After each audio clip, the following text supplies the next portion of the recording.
নমস্কাৰ সকলোকে ৰঙালী বিহুৰ শুভেচ্ছা জ্ঞাপন কৰি ষ্টুডিঅ'ত মখৰভি আজি পহিলা বহাগ আৰু আজি মানুহ বিহু আৰু ৰাজ্যত এতিয়া পহিলা বহাগৰ যেটো আনন্দ উল্লাস দেখিবলৈ পোৱা গৈছে পুৱাৰ ভাগতে সকলোৱে এতিয়া নামঘৰত গৈ কীৰ্তন আদি যেটো তেওঁলোকে কৰিছে ভগৱানক প্ৰাৰ্থনা কৰিছে এই মুহূৰ্তত আমি সবিশেষ জনাবলৈ চেষ্টা কৰিম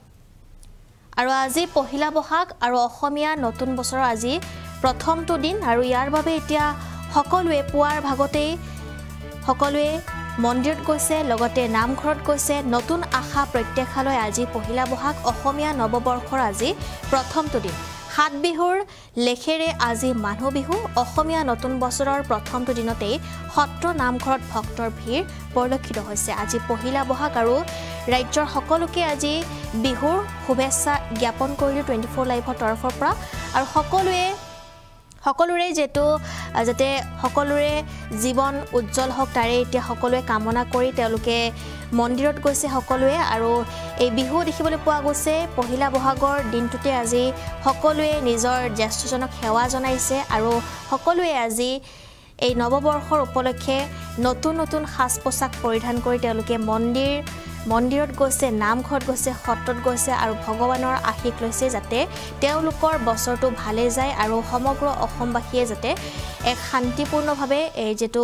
জীৱন যাপন কৰিব পাৰে তাৰ বাবে এতিয়া সকলো এনেদৰে পহিলা বহাগৰ দিনটোতে আজি নামঘৰ সত্ৰত ভিৰ কৰা পৰিলক্ষিত হৈছে আজি পহিলা বহাগ আৰু আজিৰ দিনটো অত্যন্ত গুৰুত্বপূৰ্ণ দিন এয়া কিয়নো অসমীয়াৰ বিহু আৰু এই বিহুৰ উপলক্ষে এতিয়া সকলো জ্যেষ্ঠৰ পৰা লৈ কনিষ্ঠই সকলোৱে এই বিহু অতি আনন্দৰে উদযাপন কৰে বহাগ মানে সৌন্দৰ্য বহাগ মানে মাধুৰ্য আৰু বহাগ মানে নতুনত্ব আৰু আজি হৈছে ৰঙালী বিহুৰ মানুহ বিহু আৰু আজিৰ এই বিহুটো অতিকৈ গুৰুত্বপূৰ্ণ বিহু আজি পহিলা বহাগ ৰঙালী বিহুৰ প্ৰথমটো দিনত আটাইলৈ অলেখ শুভেচ্ছা 24 লাইভৰ তৰফৰ পৰা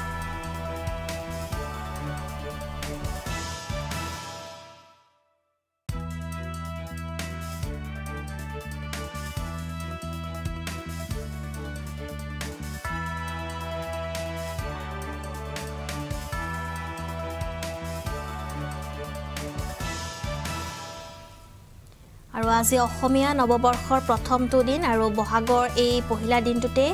এতিয়া সকলোৱে আশীৰ্বাদ বিচাৰি মন্দিৰত ভক্তৰ সমাগম হোৱা দেখিবলৈ পোৱা গৈছে আমি কিছু দৃশ্য দেখুৱাইছো কণ যেটো ইয়াত কণমানি সকলে তেওঁলোকে উদযাপন কৰিছে ৰঙালী বিহু আৰু আজি ঢোল পেপাৰ শব্দত এতিয়া ৰজন জনাইছে ৰাজ্যৰ প্ৰতিটো প্ৰান্ত এতিয়া ঢোল পেপাৰ মাতেৰে ৰজন জনাইছে আৰু আজিৰ দিনটোতে যেটো সকলোৱে এতিয়া আনন্দ উল্লাস উদযাপন কৰিব আৰু ৰঙালীৰ ৰঙেৰে সকলোৰে জীৱন এতিয়া ৰঙীন হৈ যায় তাৰ বাবে এতিয়া সকলোৱে কামনা কৰিছে আৰু পহিলা বহাগৰ দিনটোতে এতিয়া সকলোৱে আনন্দিত হৈ পৰিছে সকলোৱে জ্যেষ্ঠজনৰ আশীৰ্বাদ লৈছে আৰু লগতে নখাজ পৰিধান কৰি তেওঁলোকে মন্দিৰ লগতে সত্ৰত নামঘৰত তেওঁলোকে গৈ আশীষ লৈছে আৰু কাইলৈ যেটো দেখিবলৈ পোৱা আজি যেটো পহিলা বহাগ আৰু কালি যেটো গৰু বিহু আছিলে আৰু গৰু বিহুৰ পাছতে আজি পহিলা বহাগ আজি হৈছে মানুহ বিহু